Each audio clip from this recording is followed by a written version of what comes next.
Hello, it's Tasha from WTI.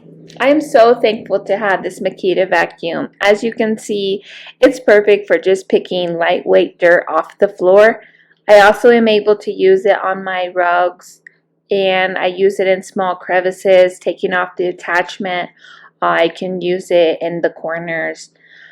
It's so handy just to have around the house. It also fits with all of my Makita tools because it uses the same battery, which to me is super convenient.